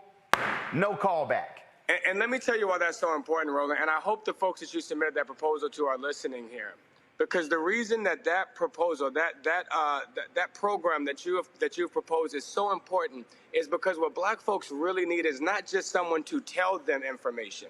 They need someone that they can ask questions to. Right. And so going into the community with Roland Martin Unfiltered, bringing experts, allowing them to pressure test this vaccine, they got questions. And we have answers. But the answers can't come just in an ad. They need to interact with this information, to challenge it, to put forth some of the concerns that they've had, and have someone that they trust that can answer these questions. And so you're right, Roland. We have to go into the community. We have to go door to door. We have to do the same things that we did to convince people to vote by mail, to convince people to elect Democrats, when we spent almost $1 billion in Georgia convincing black folks to vote for Raphael Warnock and Ossoff and Biden. We have to make similar investments now to save people's lives. And this is where we'll see the party put their money where their mouth is. And you know what? I really like smacking stuck on stupid people. I got somebody named JRad14 on YouTube. Amazing how Roland manages to make this about him and his money. No, JRad, I'm actually giving you real examples of what Terrence is talking about. The reason the survey that Terrence has done that shows 52% of black people are not going to take it is because of the experiences that I'm actually describing. Because unlike you, J-Rad, who's sitting your ass at home watching, I literally have been in the game specifically talking to the black doctors and the black scientists and trying to get their names and voices out there. That's why we have had Ebony Hilton on the show. We've had Georges Benjamin on the show, have had Tyson Bale. And for a lot of y'all watching, it's a whole bunch of black doctors that MSNBC, CNN, and the networks were not calling until after we put them on because we amplified their voices. That's J-Rad is why we're saying it. Go ahead, Terrence. And I want to be very clear that, that throwing money at this problem is not just going to be enough. Us advertising, and this is why we had to raise some red flags about celebrity advertisers and political advertisers, because it doesn't quite overcome the levels of cynicism that we see here. And that is exactly why you going into the community, bringing these doctors, answering these questions, pressure testing this vaccine is a necessary practice here to really reach the most vulnerable. But you know what, Terrence? Let me just go ahead and say it. They want us, let me just be real clear. The folk controlling the money, they want us to do it for free, and then they're going to give the millions to other people. The same thing on the political side. The reality is this here. The strategy that was devised, the strategy that was laid out was ineffective from day one. It was. Let me say one more thing here, Roland, because I don't want us to discard and dismiss the money conversation here, because it is important.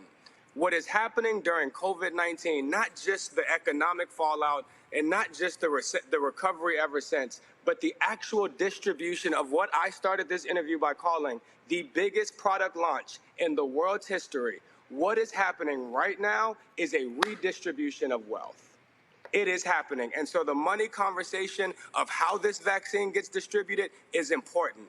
The money conversation of which companies, billions of dollars to distribute the biggest product in the world's history. This is not a marginal part of the conversation. See, Terrence, that what you just said right there is what ticks me off when I watch these people who comment, because they don't game recognize game. That's right. And see, what happens is they sit here, why are you talking about the money? Because they are. That's right. That's right. iHeart, Viacom, CBS, News Corp, Disney. Let's be clear. Comcast. That's right. They ain't running this shit for NFL, free. That's right. That's exactly right. Trillions of dollars are being spent responding to this pandemic. Trillions. It is the largest redistribution of wealth in my entire generation. And I said, and Terrence, I told CBC members in September, don't let me start calling names. I literally said, folks, listen to me clearly. Billions about to be spent. Congresswoman Barbara Lee told me that she got the funding put in for $2.5 billion to go to the states tied to COVID. And I said, y'all gotta make sure this money is going into black hands. That's right. Black-owned media, black organizations, black doctors. That was just that $2.5 billion. Listen, Roland, black polling firms, black That's right. researchers, if you need to understand why black people are not taking this vaccine, why they are hesitant, then you need to talk to the organizations that do the research in these communities. Now, that what sit in they focus do groups every day. What they do, Terrence, let me just go ahead and put it out there. They go hire one black consultant, throw them a little $60,000, $80,000 contract. Then That's they go right. hire a white polling firm and give them $3 to $5 or $10 million. That's exactly right. See, all y'all folk in here in the chat who don't know nothing about this game, y'all don't realize how the game is being played. And so the same thing, they want to sit here. Then what they'll do is they'll send an RFP out, a request for proposal, to 20 black media organizations, and the total amount of money is $300,000. That's right. So they want 10 or 20 of us to fight over $300,000 when this white media company got 30 to 50 million or 100 million. But then y'all wondering why we bringing up the money. Not only does the economics matter, Roland, not only does it matter how companies are able to build and scale based on $1 trillion investment, trillions of dollars of investment from the federal government, but we are actually the best organizations to engage these communities. That we live at the intersections of where these challenges are happening. You know, this is not just, I mean, of course there's an economic conversation anytime there's $1 trillion investment from the federal government. But if we really want to save lives, if we really want to do the right thing and overcome these systemic barriers, then it's going to require engaging organizations and trusted validators that have experience and track record in these communities. Well, I hope, I can tell you right now, we're going to send this segment out. I'm going to send it directly to members of the White House COVID Task Force. I'm going to send it directly to members at the White House so they know and understand what's going on here, because otherwise we are going to get screwed again. So a lot of us not going to get the shots. A lot of us not going to sit here and take precautions. And a lot of us going to lose out economically while other firms are basically making millions. And then we sitting here still starving, fighting over a crumb. Not a piece of the pie, a crumb. Let me make sure when you send it out, Roland, they know how they can reach me, because I got a whole lot of phone calls last year when our #1 priority was to remove Donald Trump from the White House. Well, at HitStrat, our #1 priority in 2021 is to get people of color in this vaccine line. So please reach out to us. Please, we are looking for partners in this fight. We sit in these focus groups every day with people that are reluctant to get this vaccine. And www.hitstrat.com will help you connect with us so that we can help solve this problem. All right, Terrence Woodbury, I really appreciate it, man. Thanks a lot. Thank you so much, Roland. Yeah, I gotta say this, Scott, Monique, and Robert, and it really bugs the shit out of me. It really does. It's amazing to me whenever we had these conversations and folk go, we're rolling out, why you got to make it about you and the money? When I'm looking at 100 million going to this company and 100 million going to this company, and I'm looking at the fact, folk don't, literally, the federal government, I think, let me find it. I think one of these companies got a Pentagon doses. Just give me 1 second. Just so folk out here who don't quite understand, this right, 2 days ago. This is 2 days ago. The story came out. I'm trying to pull the story up. Come on, it's moving a little slow. And again, I'm not dissing the company. I'm just trying to explain to people what's going on. Headline, 2 days ago, Army gives Pfizer $3.5 billion to make 500 million COVID vaccine doses. $3.5 billion. Yeah. Yeah, so Roland, the person who... And again, COVID, I mean, look, Pfizer is a drug company. They got to make it. They got to produce it. So I ain't hating on them getting a contract. I'm just trying to explain to the people watching that one contract just for the United States Army is $3.5 billion. We still have the Marines, we have the Navy, we got the Coast Guard, we got the Air Force, and we ain't even talking about Department of Homeland Security, CIA, FBI. We ain't even talking about, I mean, literally, the federal government may very well spend, and that's just $500 million.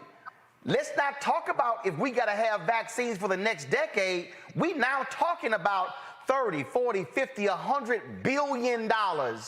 But I shouldn't be talking about the money. Okay, go ahead. Well, the reality is the person who's on that Twitter feed of yours, you know, it's like crabs in the barrel, right? They want to count your money, but you ain't trying to count their money. Maybe they don't have any money. Who knows? But that's that mentality. But the reality is what you're really fighting for isn't just your business, but you're actually fighting for black businesses who can do what you do and do more than what you do and do good and really get to the black community that needs that type of engagement based on what your last guest said. And it begs the question as to whether this government or the sources of the vaccination really do want to get that message and get our communities vaccinated. It isn't rocket science what you propose and what other marketing companies and messaging companies propose. It isn't.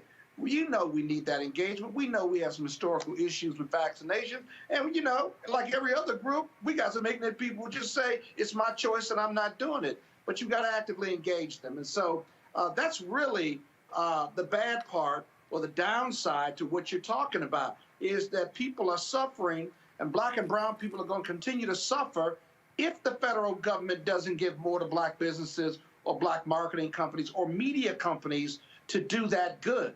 And that's your real message. It's not a personal message of personal profitability. It's a message of, listen, I can get this done, and our communities are suffering if you don't give me the money or other media companies to do these good deeds. And the thing here, Robert, that again, that just, it frustrates the hell out of me is I need black people to stop this aid mentality. Mm-hmm. I need black people to stop. I don't know why you keep talking about that. Well, how in the hell you think CNN in 200 countries? How in the hell Fox News does $1.5 billion of profit every year, not revenue, profit. How do you think the New York Times is the size it is? The Washington Post, the size it is. Do these folks understand why there is no black-owned media news company of scale? The largest black-owned media company is Urban One, which they own Radio One, TV One, not nan news show on TV One. Not one. Not one. Roland, So Roland, these people kill me who don't understand business, but love running their mouths about somebody else's business. Look, Roland, you got to open it up to the market economy. If they're not going to give you the money to promote the virus, then let's go to the anti-vax people and see how much money they got. Look, Hannity and Tucker Carlson and Laura Ingraham getting all this money to tell people the vaccine doesn't work. Let's figure out how much they're paying. Look, and I guarantee you, once they start running those ads on your show for $1 million a pop saying that the vaccine is made of Kool-Aid, then all of a sudden the Biden people will show up and they will say, look, we see what you're running and we want to compete with that and we'll bid on it. I think as black folks, if we want to operate in the market economy, we have to operate in the market economy. If there's nobody bidding against you, then there's no reason for them to do it. You're going to do the work for them, whether they give you the money or not. So what's their incentive to give you the money? So I said, let's go to the MyPillow guy and all those other people and let them start running ads. And then I guarantee the people on the other side will start understanding that they have to actually negotiate against somebody, and that'll get them to the table. The frustration, Monique, is we do not demand our fair share, because let me just go ahead and say it, we do not demand our full value. Right. And also, we are not going to do what Robert just suggested, and I know he knows that. But it's the same conversation about why, when Trump was in office, he was able to do some of the things that he did. Again, as I said when I started, when you're dealing with amoral people who are rudderless, I mean, there's not any truth, any fact, any justice, any desire to do the right thing, keeping them grounded, they can do anything. And your show cares about what happens to Black people. And it's a business and a ministry and a call. And so Robert is right in that he says they know you're going to try to do the right thing, and they take advantage of that. But what I think does need to happen is that people like your person who is watching need to understand the very reason why you should get those contracts is because he's on here watching you. I mean, it doesn't get any easier than that. Exactly. He's listening Exactly. and complaining. He's watching and listening to you and saying, why are you talking about the money? Okay, so that's why they need to pay you the money to talk about the vaccine, because other people are getting those funds, and the funds aren't reaching our community, and we are dying. It's life and death. This is not play. Yeah, that's exactly what's happening. All right, folks, got to go to a commercial break. When we come back on Roland Martin Unfiltered, we'll talk with Mary Spio, the founder of Seek.com. We'll also talk about the eviction moratorium being extended. All of that and more. Roland Martin Unfiltered. Don't forget, if y'all want to support what we do, please join our Bring the Funk fan club. Every dollar you give goes to support what we do. You can support us via Cash App, $RM Unfiltered. Venmo.com/RM Unfiltered, PayPal.me/R Martin Unfiltered, and Zelle, Roland at RolandSMartin.com, Roland at RolandMartinUnfiltered.com. Going to the break. Check out a shot of our new control room, folks. We'll be back in a moment. I believe that people our age have lost the ability to focus the discipline on the art of organizing. The challenges, there's so many of them, and they're complex.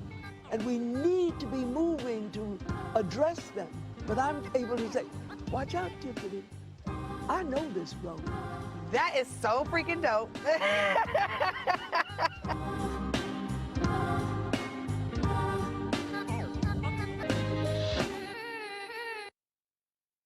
Welcome to Seek. Hi, this is Lady Gaga on CDER. Yo, this is Ziggy Marley. Catch my live performance on Seek. You're Bon Jovi, and you're watching us on Seek. What's going on? This Quavo Huncho. Right now, you in the Huncho's world. Please let the music play.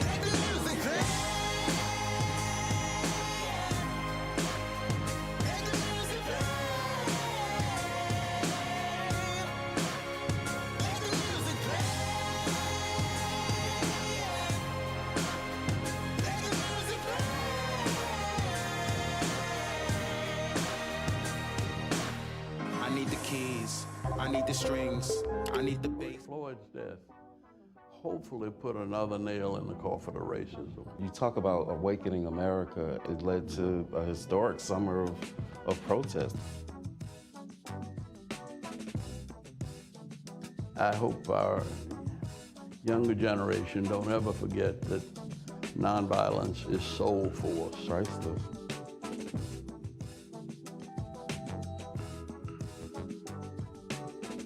Y'all know who Roland Martin is. He got the ascot on, he do the news. It's fancy news. Keep it rolling. Right here. Rolling. Roland Martin. Right now. You are watching Roland Martin, Unfiltered. I mean, could it be any other way? Really? It's Roland Martin.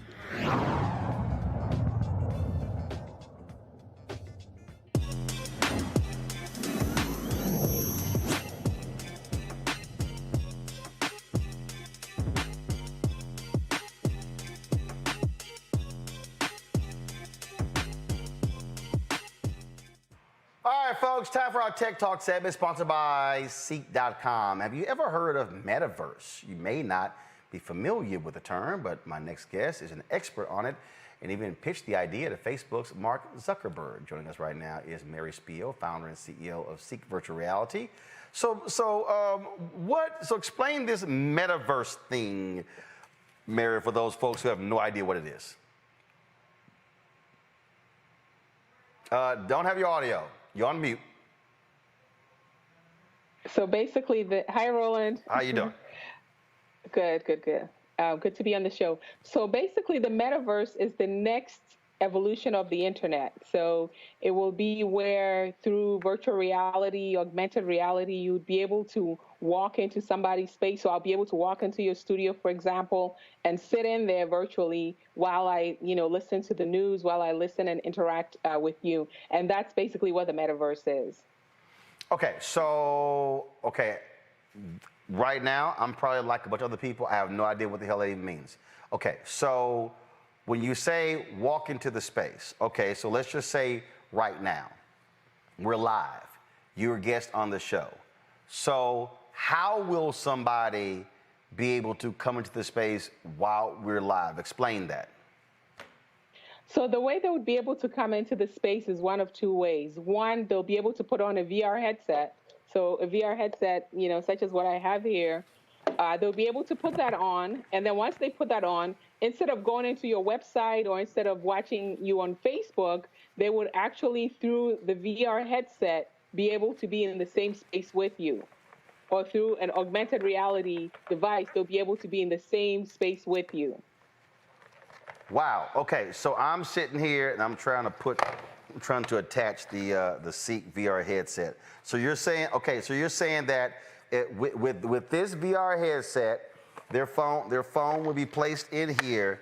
Then they will be able to, if they want to actually watch Roland Martin Unfiltered, they would literally be in the room. Okay, but how? Would I have a camera set up in here that they're accessing? How does that actually work?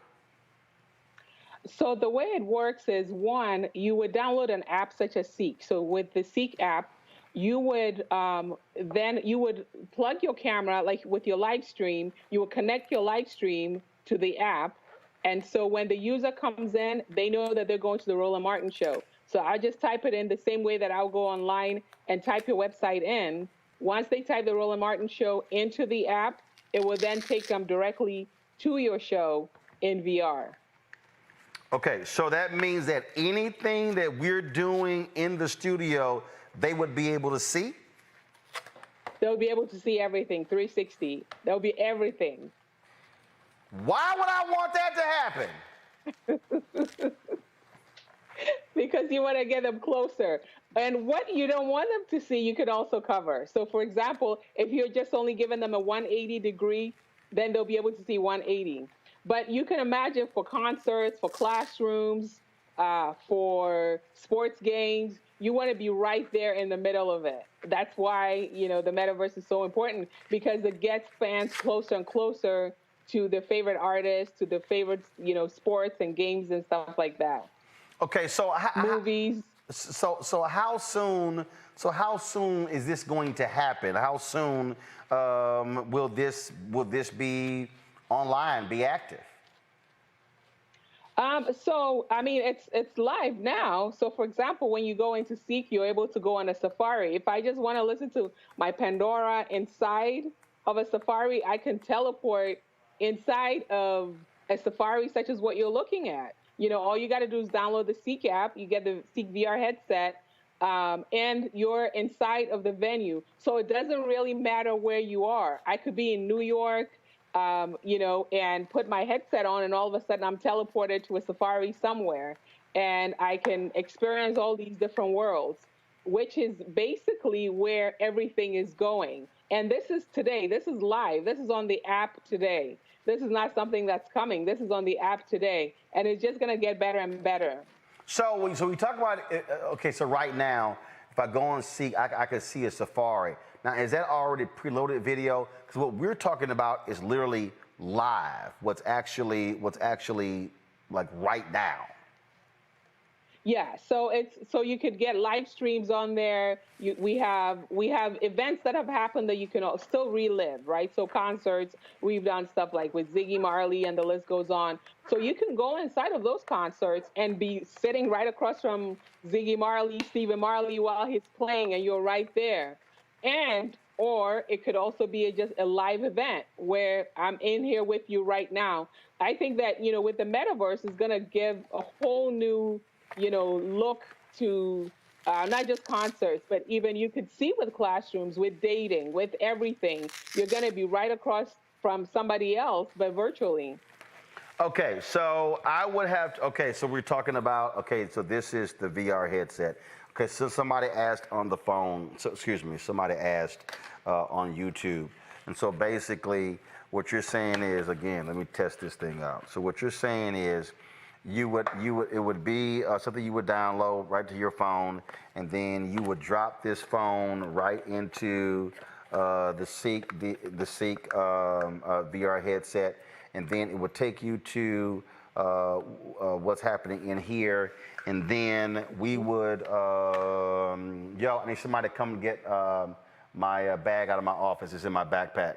So so with this, where I would have, would it be like one of the GoPro 360-degree cameras, or would there be another type of camera that I would have in my office, that I would have in here, to be able to transmit that video signal for them to actually be able to see? It could be either or. It could be a 360 camera. Right now we're doing sports games, live sports games that are coming straight from the television satellite trucks, and it goes right into the app, and then you can just watch it with a bunch of people.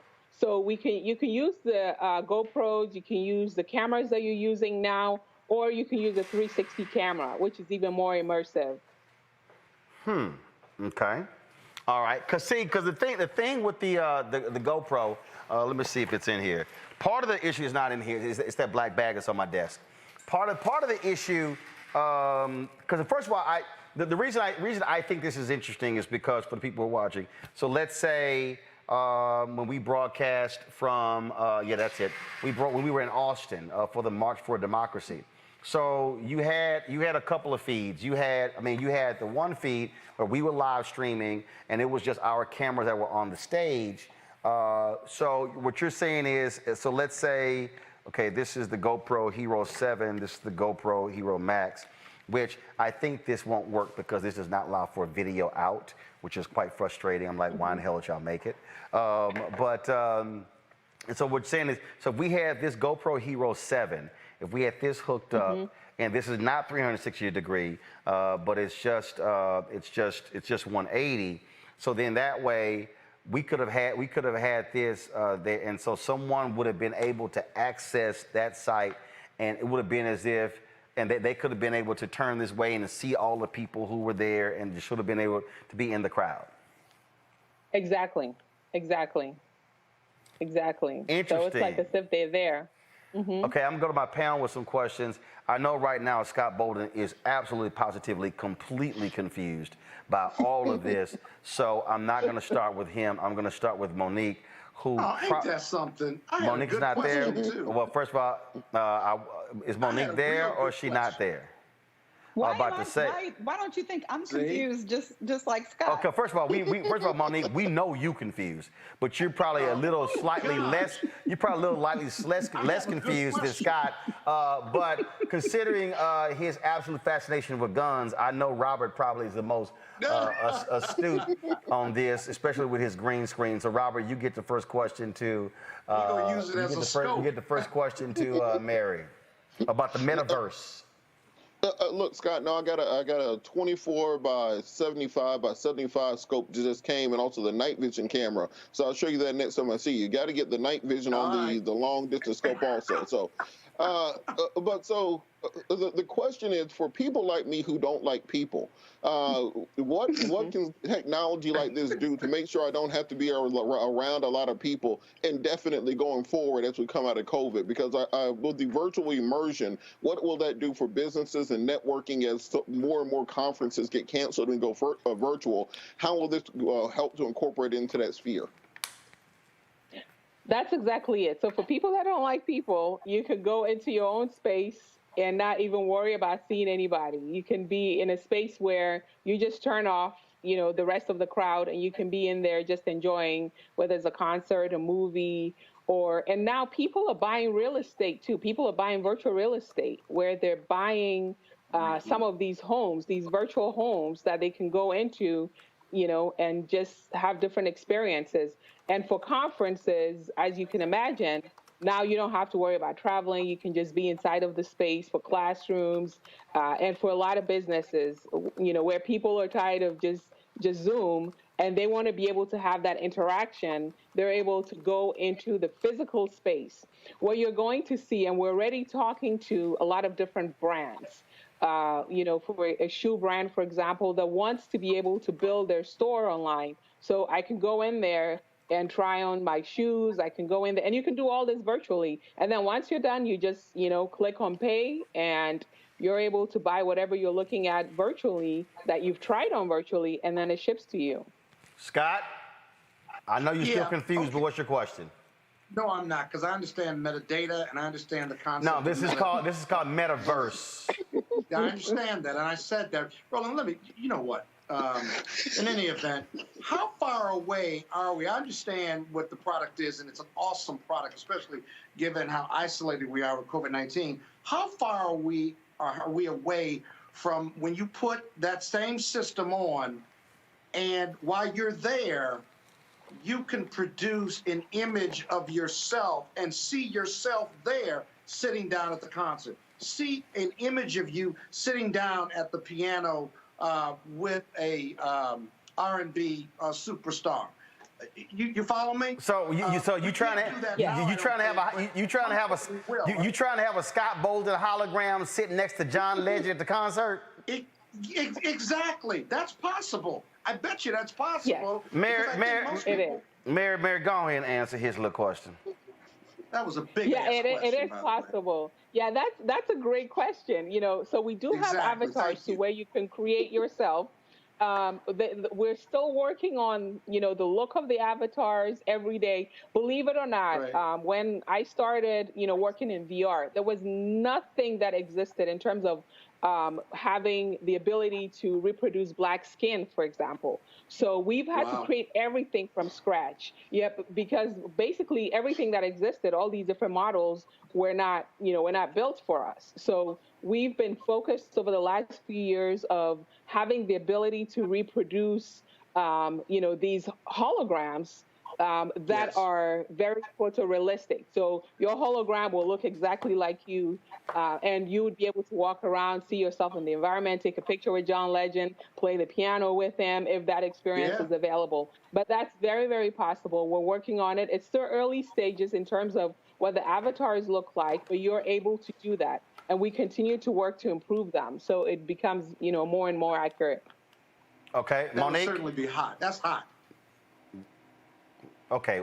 How much does this... We done with Scott. Monique, go ahead. How much does this adversely affect employment in fields like consumer shopping, where we know the numbers are low now, and where we know also where TechRoll is concerned, Black folks are still getting less jobs, disproportionately being hired. When we remove the need for real people in these positions, what's the counter to that? And so this is also great because in the virtual world, there's just so much that you can do. Just even a few years back, there was a similar virtual world, and one of the top earners in there was actually a Black woman who was creating like all these different worlds and different clothes in the VR. So there is a lot of opportunity within virtual reality, and once you try it, once you have your kids try it, then they're also going to come up with all these different ways in which they're going to be able to contribute. And there's just a lot of opportunity. And because it's early enough, but not too early, to where they got to wait 10 years, it's happening now. Mark Zuckerberg just announced on Forbes and in their last earnings report that they're going to become a metaverse company. And he bought a $3 billion, product just to enable them to be able to do what it is that we're already doing. But it's real and it's here, and there's great opportunities, within the metaverse for everyone. All right then. All right. So here's what we may do. Okay, we may try this here. We got some events coming up soon that we're going to be Broadcasting. How about this? Okay, now I got it. So let's see how quickly we can actually make this happen. So I'm pushing my team for us to debut our new, completely finished out studio space on August 31st. So could we test this on August 31st to do what you're describing? That way, on that day, if folks actually want to come into the space, they'll be able, because it's going to be an amazing when we unveil it. Yes, absolutely. Which means they gotta buy the headsets now, right? They gotta go on Seek.com and buy the headsets now. But yes, we can do it. So in order, again, let's just walk through technical stuff. So in order for folks to do this, you can't do it just being like, because even like right now, you can look at content on the Seek app without the headset. But for the correct. Mm-hmm. But for the metaverse, you would have to have the headset.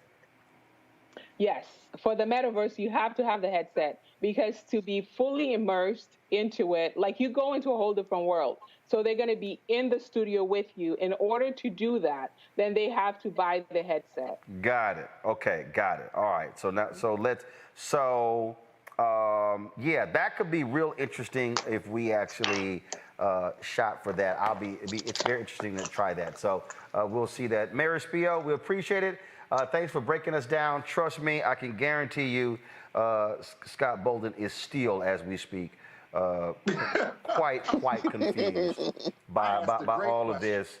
And great question. Yeah, okay. All right. Yeah. Like I said. And if you buy the face thing that you had on for all of us, we can do that through Metaverse. Scott, you probably make more money than all of us on this panel. Why are you whining about somebody buying you something? Because to be on the show and to test this, you ought to buy it as the host and the sponsor and the owner of your black business. Scott, I ain't buying you nothing. I ain't buying you nothing. Scott, you actually owe us money. You want me to bring it up again? I thought so. All right. Y'all, if you go to Seek.com, y'all can check out the products that they have. If you also you do want to get the VR headset, which is right here, then of course you also want to get their cool headphones. You see there's a code right there, y'all, on your screen, RMVIP21. Somebody hit me, said it didn't work. That's not true. It does work. So that's the code. And they have, and I showed you yesterday, they have the black and gold. See, and I know, Scott, it's going to hurt your feelings, Scott. Do you have a red one, man? No, hell no. So they were very wise to have these black and gold headphones right here. I know that really hurt Scott's feelings. So I know Scott. Scott. They go with this alpha ring, Scott. They go with this alpha ring right here. But she's got a red one for me, I'm sure. No, they don't have a red one. But I'm sure Monique would also like the gold on gold Seek headphones. Yes, Scott. They also match this alpha ring right here. I know. I know it hurts your feelings. And so use the promo code RMVIP21. RMVIP21. Go to Seek.com. Mary Spiel, we appreciate it. Thanks a lot. Thank you so much. All right then. Scott, I'm just trying to help you out. I mean, I know you struggle. I mean, come on now. It took you 3 months to figure out Zoom. So, I know. That's because you had a bad connection. No, I had a bad connection. Please, you were still trying to be all on Wi-Fi versus plug up to the Ethernet. But we know that. We know that. Stop being confused. We know how that rolls. Baby steps. No, you still in the womb. You still in the gestation period. You don't even Okay, all right, y'all. So I got a text. Let me just give y'all this here. I got a text message from Until Freedom. This is happening. First of all, I'm mad at them because they sent me this too late. I would have actually had a camera over there. So I told them, sorry, y'all, but you can't just, these people, whoever sent to me way too late. Let me pull this up. They're going to be on Capitol Hill. It's called Watch Night for Democracy, starting at 8 p.m. on the east front of the U.S. Capitol. And so you should be able to pull up. Can y'all see my computer, please? That's what's happening. It's happening on right there. And so then on Friday at 10 a.m., they are going to have. Let's see if we can pull this up. They're going to pull this up at 10 a.m. on Friday. They're going to have another march. I told y'all the pressure continues. It's the Freedom Friday March. We demand voting rights, D.C. statehood reparations, taking place August 6th at 10 a.m. MLK Memorial here in D.C. FreedomFridayMarch.com. FreedomFridayMarch.com. Check it out. Robert, Monique, Scott, I certainly appreciate it. Thanks a lot. That is it for us. Folks, if y'all want to support what we do here at Roland Martin Unfiltered, please, your dollars do matter. Every dollar. Also, by the way, if you purchase the VR headset from Seek or the headphones, we also get a percentage of that. That's a part of the deal as well. And so when you support this black-owned company, you also support this black-owned company. Cash App is $RM Unfiltered. You also, of course, have Venmo, which is RM Unfiltered. PayPal is R Martin Unfiltered. And Zelle, Roland at RolandSMartin.com. Roland at RolandMartinUnfiltered.com. Folks, that is it. I'll see you guys tomorrow right here on Roland Martin Unfiltered, where we keep it real, we keep it black, and we keep it honest. That's how we roll, and so it's always glad to be with you. And so we look forward to having another great conversation tomorrow. Holla! Oh, hold up. Don't go away. So somebody had the nerve, somebody had the nerve to sit here and ask me why was I wearing a FedEx shirt. So first of all, I'm not wearing a FedEx shirt. You can zoom in, Henry. This is the FedEx St. Jude Classic. My wife and I have been supporters of St. Jude, and so for a long time they had the FedEx St. Jude Classic. Then 3 years ago they switched it to a World Golf Championship FedEx St. Jude Invitational, and so normally this is the week when they actually have the tournament, and so I went ahead and decided, I got the hat in my office. I had a golf fitting today, so I went ahead and decided to wear this here, and then you see right here on the sleeve they have the FedEx Cup, so they're the sponsor of it. But yeah, we are supportive of St. Jude, the first hospital in the South that actually treated African Americans. And nearly 40% of the children treated at St. Jude are African American. And yeah, so for the person who had the nerve to run their mouth on YouTube while I was wearing a FedEx shirt, I'm wearing this because I also support St. Jude and the work that they do. They have to raise $800 million a year. Any kid who is treated at St. Jude, they pay no money. They pay no money, and some of them get treated for years. And so that's why we do what we do. And so I played in the FedEx St. Jude Pro-Am a number of years and have been supportive of them. And so that's why I got it on. All right, then, y'all, that's it. I just need to go ahead and just let somebody know. All right, thanks a bunch. I'll see y'all tomorrow. Holla!